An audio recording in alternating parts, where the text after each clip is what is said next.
यह कहानी एक आदि नाम के एक आदमी की है।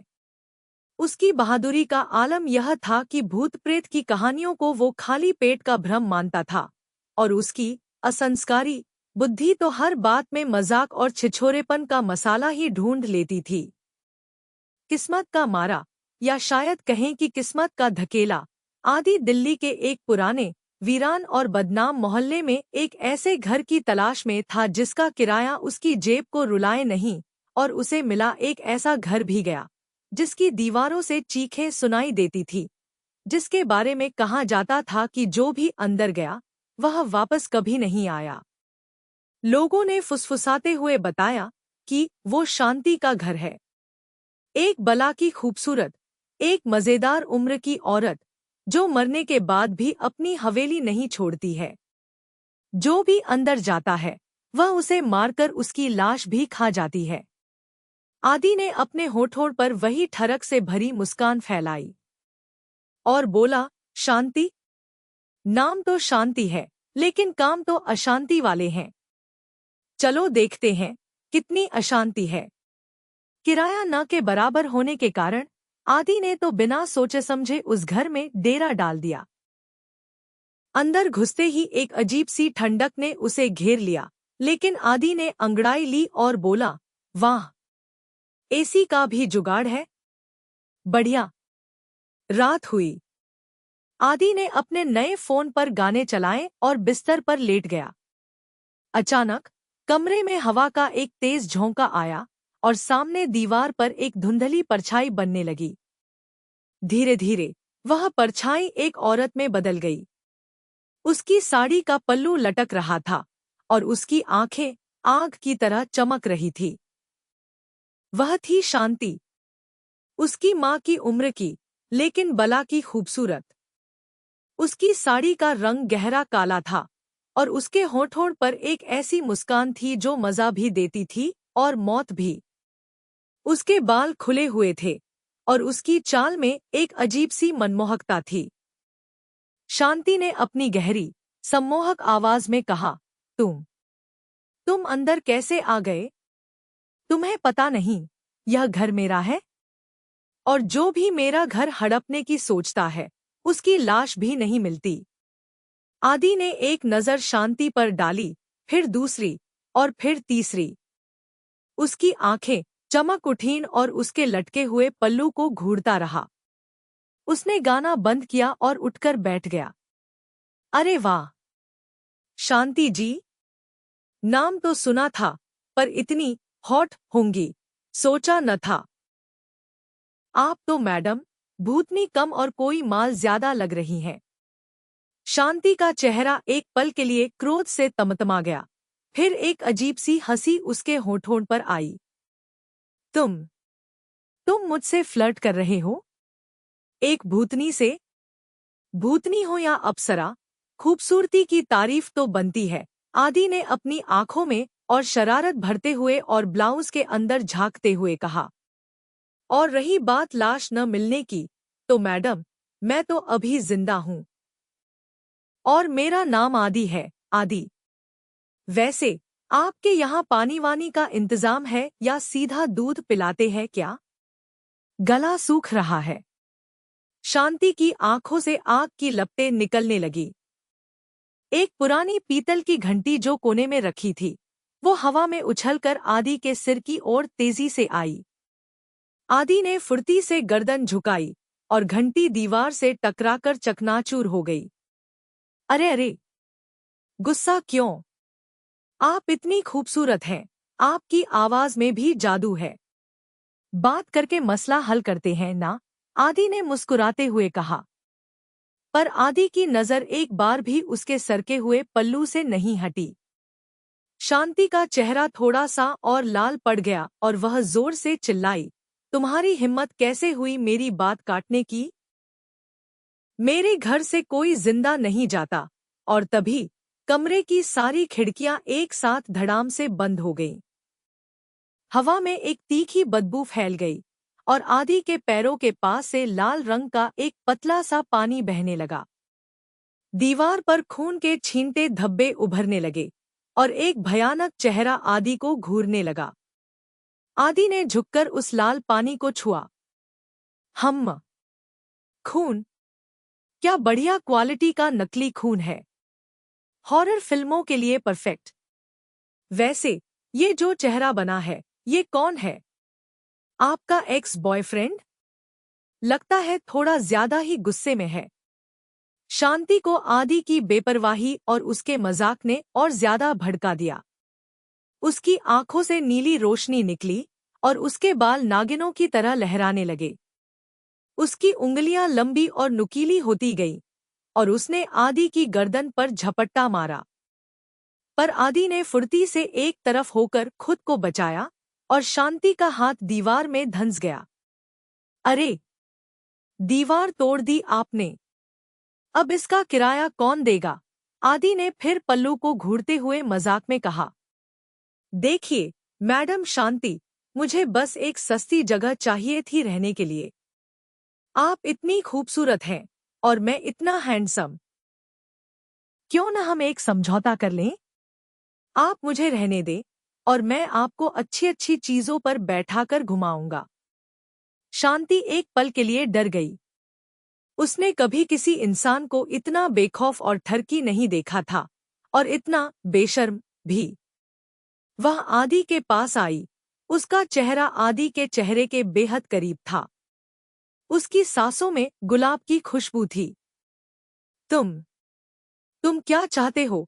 उसकी आवाज अब थोड़ी हल्की और रहस्यमयी हो रही थी। आदि ने शांति की आंखों में देखा। एक अजीब सी चमक थी उसकी आंखों में। मैं चाहता हूं कि आप मेरी माल बन जाए। और हाँ, आप इतनी हॉट हो तो क्यों न आप मेरे अंग पे थोड़ी देर झूल लो, जिससे मुझे और आपको दोनों को मजा आ जाए। और आप इतनी अकेली क्यों हैं? शांति ने एक पल के लिए मेरी आंखों में दर्द महसूस किया। फिर एक शैतानी मुस्कान उसके होठों पर आई। तुम बहुत बोलते हो और मुझे बोलने वाले लोग पसंद नहीं हैं। मुझे पसंद हैं वो जो खामोशी से मेरे बिस्तर पर आते हैं और फिर हमेशा के लिए खामोश हो जाते हैं। कहते ही शांति ने आदि को अपनी ओर खींचा। आदि को महसूस हुआ कि शांति का शरीर वह काफी अच्छे तरीके से छू सकता है, पर शांति उसे नहीं छू सकती।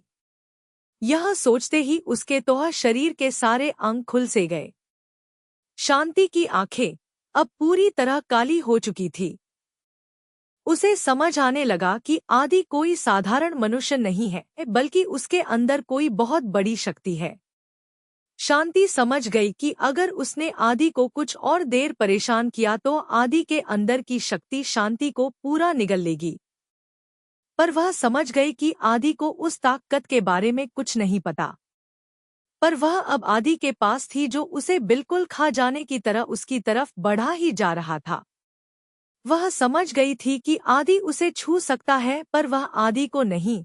और वह क्या कोई भी अच्छी तरह से समझ जाता कि उस वक्त आदि के दिमाग में क्या चल रहा है। शांति ने पूरी कोशिश की उसकी पकड़ से भागने की, पर आदि बिल्कुल जंगली ओ की तरह उसको अपने पास से जाने नहीं दिया। जिस शरीर पर काफी 100 सालों से किसी का हाथ नहीं पड़ा था, आज आदि का एक हाथ लगते ही पिघल गया। अब उसे आदि इतना नजदीक महसूस हो रहा था कि मानो अब उसके शरीर की साड़ी भी उसे काफी दूर लग रही थी। पर जैसे आदि की पेंट का अंग उसकी साड़ी में घुसने ही वाला था, तभी वह अपनी पूरी टक्कट इस्तेमाल करके आदि को दूर कर देती है। पर आदि सिर्फ थोड़ा ही दूर होता है और गिरते समय उसका पल्लू पकड़ लेता है। शांति का पल्लू हाथ में होने के कारण वह उसके ऊपर ही गिर जाती है और अब वह उसके अंग के ठीक ऊपर थी। और यह बात सभी को पता है कि जिस शरीर को इतने समय से छुआ नहीं गया हो, उसे एक ही दम सब कुछ मिल जाए तो क्या होता है। वही शांति के साथ हुआ। वह बेहोश हो गई। जब उसकी आंख खुली तब उसने देखा कि वह एक बेड पे लेटी हुई थी और उसके कपड़े भी ठीक थे। उसने सोचा था कि आदि उसे बेहोश होते ही खा जाएगा, पर ऐसा नहीं था। आदि ने उसे सीधा बेड पे लेटा दिया था उसके बेहोश होते ही। पर वह जब ध्यान से देखती है तो उसे अपने साथ उसी बेड पे आदि उसकी छाती के साथ खेलता हुआ दिखा, जो बार बार उसके बूब्स को कभी दबाता तो कभी उन्हें उछालता। वह समझ गई कि वह सिर्फ उसके होश में आने का इंतजार कर रहा था। वह समझ गई कि सबसे अच्छा रास्ता यही है कि वह बेहोशी का नाटक करे और मौका देखकर भाग जाए, क्योंकि उसने आदि को उसके कपड़ों से अपने बड़े अंग पे सहलाते हुए देख लिया था। शांति को कुछ समय तो सोचकर मजा आ रहा था, क्योंकि आदि का अंग इतना भी बुरा नहीं था, पर जैसे ही उसने ध्यान से देखा उसने पाया कि आदि का अंग तो सच में ही कुछ ज्यादा लंबा था। वह समझ गई कि यह भी उस शक्ति का ही काम होगा। पर थोड़ी देर बाद आदि शांति को हाथ लगता है और बोलता है, इसकी आत्मा में ताकत तो आ गई है, पर अभी ये सो रही है और इसे काफी अच्छे तरीके से जगाना होगा। यह सुनकर वह समझ गई कि यह आदि अब उसे अपने अंग के साथ उठाने वाला था। पर वह सोचती है कि यदि वह ऐसे ही नाटक करती रही तो आदि पक्का हल्का हल्का जोर देगा, और यदि वो अभी उठ गई तो पक्का वो काफी देर तक करेगा। तो यह सोचकर वह लेटी रही और आदि भी उसके साथ उसी पलंग पे लेट गया और अपना अंग उसकी साड़ी के अंदर करने लगा, और अब शांति को आदि का अंग महसूस होने लग गया था। पर वह लेटी रहती है और आदि ये देखकर चिंता करने लगता है और बोलता है, लगता है मजाक ज्यादा आगे बढ़ गया, अब मुझे सच में इसे बचाना होगा। यह कहकर आदि ने अपने सारे कपड़े उतारे और शांति की साड़ी को खोलने लगा। यह देखकर शांति तो मानो पागल ही हो रही थी, क्योंकि इतने सालों में किसी ने उसकी साड़ी नहीं खोली थी, और अगर उसने अपनी ताकत इस्तेमाल की तो जरूर आदि के अंदर वाली ताकत उसे निगल जाती। अब आदि ने उसके ब्लाउज के हुक खोलने शुरू किए और उसका पेटीकोट ऊपर करने लगा। शांति तो मानो सदमे में थी कि यह मूर्ख आदि उसे बिल्कुल एक जिंदा लड़की की तरह प्यार कर रहा था। आदि ने अब अपने अंग को धीरे धीरे अंदर बाहर करना शुरू किया। अब शांति शांत नहीं रह पाई और उसमें हलचल शुरू हुई। आदि ने जब अपने प्लान को सफल होते देखा तो उसने अपनी स्पीड बढ़ा दी और शांति समझ गई कि इस आदि को कोई फर्क नहीं पड़ता कि मैं उठी हूं या नहीं, यह सिर्फ मेरे साथ अंदर बाहर करने आया है। और आदि का अंग काफी बड़ा होने के कारण तो शांति को मजा ही आया जा रहा था। ऐसे ही वह काफी दिनों तक अंदर बाहर करता रहा। अगले कुछ दिन और रातें ऐसी ही रहीं। शांति अलग अलग तरीकों से आदि के साथ अंदर बाहर की कोशिश करती रही। कभी दीवार पे हाथ लगाकर, कभी एक दूसरे पे अपना पानी टपकाते, कभी पेट के सहारे लेटकर याद बनाते, लेकिन आदि हर बार अंदर बाहर करता रहा। शांति ने आदि को देखा। उसकी आत्मा सदियों से अकेली थी और यह पहला इंसान था जिसने उसे डराने की बजाय उससे बात की थी। उसने उसे एक महिला के रूप में देखा था, एक भूतनी के रूप में नहीं। तुम मुझसे क्या चाहते हो? शांति ने फिर से पूछा। उसकी आवाज अब पूरी तरह शांत थी। आदि मुस्कुराया, उसकी आंखें चमक उठीं। मैं चाहता हूं कि आप मुझे यहां अपने साथ रहने दें। बदले में मैं आपको बोर नहीं होने दूंगा। मैं आपको अपनी कहानियां सुनाऊंगा, आपके साथ बातें करूंगा, और हाँ, अंदर बाहर भी करूंगा। आखिर आप इतनी हॉट जो हैं। शांति ने आदि को देखा और उसके होठों पर मुस्कान आई। उसने अपना सिर हिलाया। आदि को लगा कि उसने जीत हासिल कर ली है। और उस दिन के बाद उस घर में अजीबोगरीब शोर सा छा गया। दीवारों से अब खून नहीं टपकता था, बल्कि प्रेम का रास टपकता था। आदि भी उसे देखकर मुस्कुराता और कभी-कभी जोर से मजेदार अंदर बाहर करता।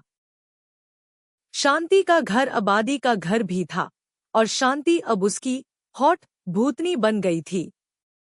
आदि को सस्ती जगह मिल गई थी और शांति को एक ऐसा इंसान जिसने उसे डरने की बजाय उसे समझने की कोशिश की थी। और कौन जानता है, शायद आदि की असंस्कारी बुद्धि और शांति की, भूतियाँ खूबसूरती